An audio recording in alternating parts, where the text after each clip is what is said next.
Selamat malam, Assalamualaikum warahmatullahi wabarakatuh. Ya, saya mungkin berbeda dengan... Mungkin berbedanya apa? Kita tahan dulu jawabannya. Saya melihat dari perspektif hukum pure, ya. Saya pakai juga teori Han Carlsen, teori hukum murni. Bahwa putusan ini tidak mengandung implikasi hukum apapun terhadap penetapan pasangan Jokowi Ma'ruf dalam Pilpres. Karena yuridiksi sengketa Pilpres itu ada pada kewenangan Mahkamah Konstitusi. Tetapi yang diuji itu kan adalah frasa tentang menambahkan kata kalimat dari pasal 3 ayat 7 peraturan KPU nomor 5 itu yang menyatakan jika peserta pemilu Pilpres itu 2 pasang, maka pasangan yang mendapat suara terbanyak itulah yang menang. Itu diadopsi melalui keputusan Mahkamah Konstitusi nomor 50 tahun 2014. Jadi Mahkamah Konstitusi sudah memberikan penafsiran tentang pasal 6A ayat 3 Undang-Undang Dasar 45. Ada formula pasal 6 ayat 3 atau pasal 159 ayat 1 Undang-Undang 42 tahun 2008 tentang pemilu presiden dan wakil presiden, dan juga pasal 416 ayat 1 tentang Undang-Undang nomor 7 tahun 2017. Itu formulanya sama karena frasanya juga sama. Pasangan calon presiden yang mendapatkan suara itu satu formula lebih dari 50%. Itu satu. Kedua, sedikitnya 20% suara di setiap provinsi. Oke.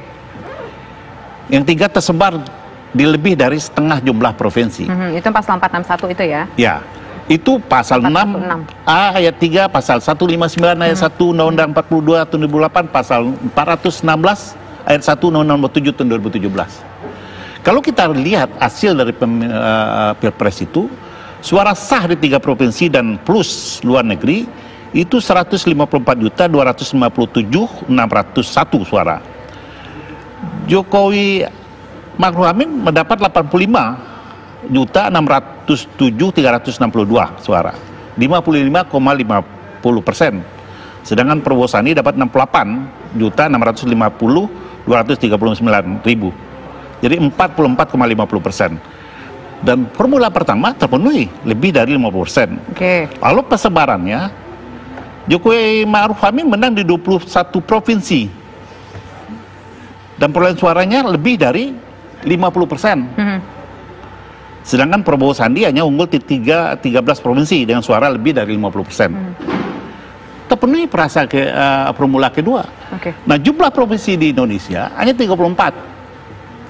Kalau dibagi 2 itu 17. Sementara Jokowi Ma'ruf dapat 21 provinsi. Itu konstruksi hukum pertama. Artinya kalau seandainya itu dibatalkan pun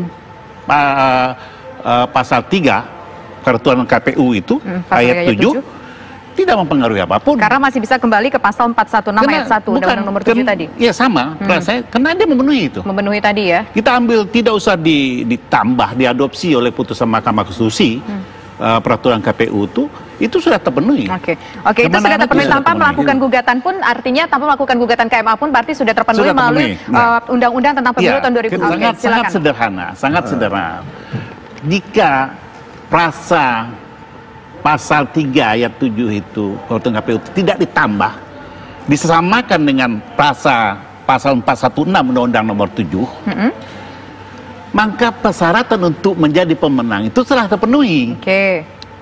Telah terpenuhi. Nah, kedua, yang diuji itu adalah judicial review.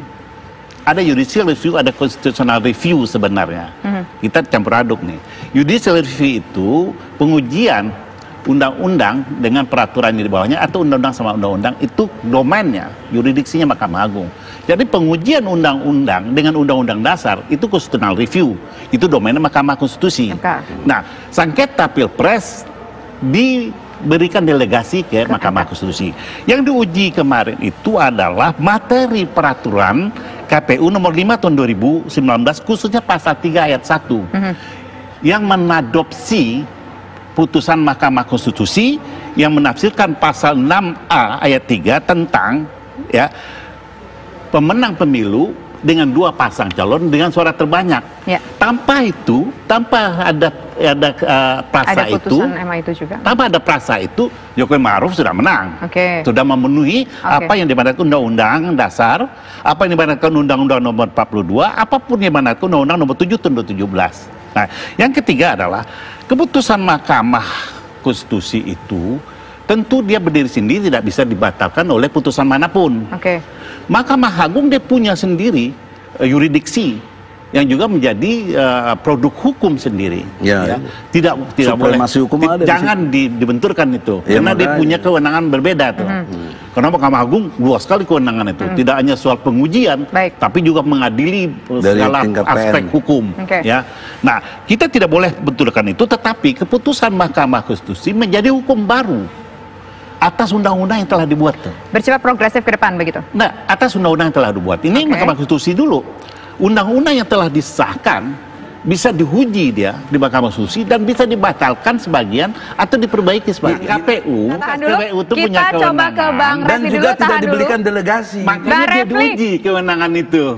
Baik. Tapi apakah kewenangan itu memiliki implikasi hukum terhadap putusan pemenang pemilu? Tidak. Kita tahan dulu, Bang Kapitra. Dia punya aplikasi terhadap. Kita tanya dulu ke Bang Refli.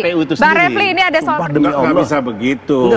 Ya ini logika hukum yang harus juga dimengerti. Ini peraturan yang di review satu pasal yang dianggap bertentangan dengan peraturan lebih tinggi. Katakanlah peraturan Undang-Undang Nomor 7. Satu pasal ini, di pasal itu menambahkan karena ada kevakuman hukum, karena Undang-Undang Dasar maupun Undang-Undang Pemilu ini tidak memuat kalau 2 pasangan itu bagaimana penentuan kemenangan. Nah, kalau seandainya itu katakanlah itu legal dan pasal itu dihapus, pasal itu nggak berlaku. Hanya pasal 3 ayat 7 KPU itu yang tidak berlaku. Pasalnya tetap berlaku. Dan maka dia merujuk kepada undang-undang yang di atasnya. Kalau undang-undang yang di atasnya tidak menyebutkan bahwa pemenang Pilpres itu suara terbanyak, maka itu sudah terpenuhi oleh pasangan Jokowi Ma'ruf. Putusan itu kan mendelegir ya pasal 3 ayat 7 itu. Berarti pasal 3 ayat 7 itu nggak ada tuh. Didelete tuh oleh putusan Mahkamah Agung. Maka akan dipakailah pasal yang undang-undang di atasnya. Tidak otomatis begitu dong, harus ada putusan. Kalau putusan jadi itu harus presiden tidak melanggar sumpah di sini. Kenapa? Ini baru dituangkan dan ini tidak domainnya presiden. Karena ini yang melaksanakan lembaga lain. Lembaga lain itu menentukan. Lalu proses penetapan presiden tidak semata-mata KPU mengeluarkan lalu dilantik. Ada pengujian terhadap keputusan KPU itu melalui Mahkamah Konstitusi. Mahkamah Konstitusi mengadilinya terus memutuskan. Jadi tidak ada hubungan dengan presiden tidak melaksanakan sumpahnya. Yang ada adalah bahwa KPU membuat peraturan, lalu peraturan itu diuji oleh peraturan lebih tinggi bertentangan.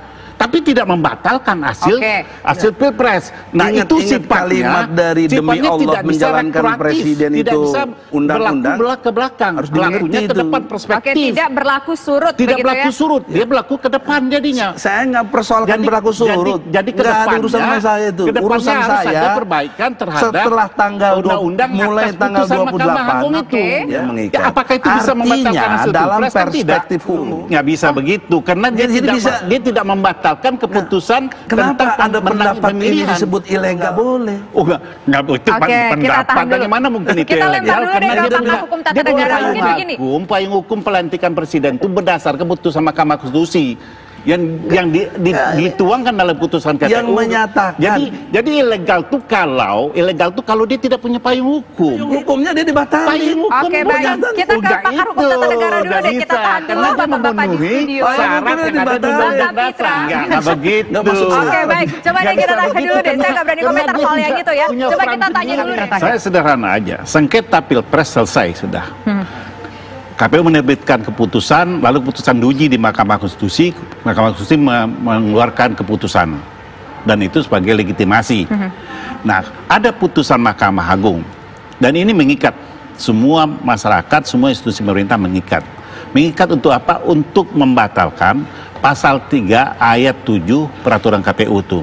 Itu harus diperbaiki atau dikembalikan kepada pasal 416 Undang-Undang lebih tinggi.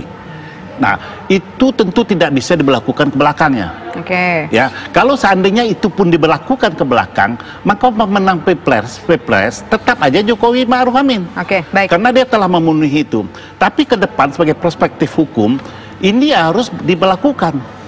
Nah, kedua juga jangan sampai ada kevakuman hukum. Undang-undang pemilu atau undang-undang dasar harus diperbaiki. Maka jika ada dua pasang calon, bagaimana memutuskan pemenangnya? Karena ini berlaku umum nih. Baik. Yang pasal 66A ayat 3 itu berlaku umum. Jika pasang calon itu lebih dari dua. Ini kalau lebih dua harus ada pasal khusus yang mengaturnya.